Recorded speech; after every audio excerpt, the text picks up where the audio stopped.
Tartust Kaari Veenand. Tartust Karmen Raidsalu. Missugused teie muljed on, kuidas te oma kontsertidega rahule jäite?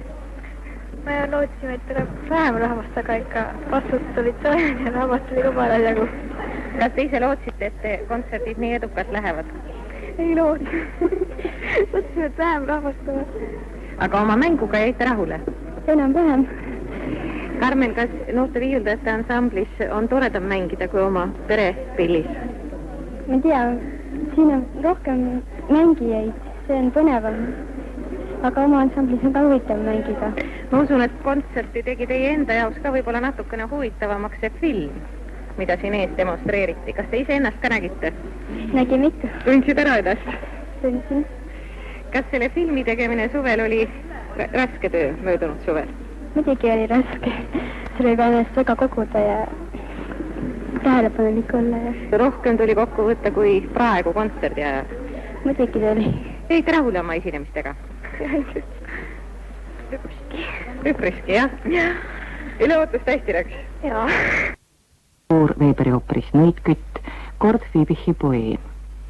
Viimase esitus pani saali tavaliselt ahetama. Solistid Žanna Voronova, Marek Taamal ja Lasse Joamets mängisid end publiku lemmikuteks. Olgu öeldud, et Žanna pärast Narva laste muusikakooli lõpetamist jätkab õpinguid Leningradis. Marek ja Lasse on aga Tallinna muusikakeskkooli poisid. Ja nüüd siis dokumentaalne võte Moskvas.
Vabariikliku noorte viiuldajate ansambli valikkoosseisuga käis Moskvas kaasas Agera.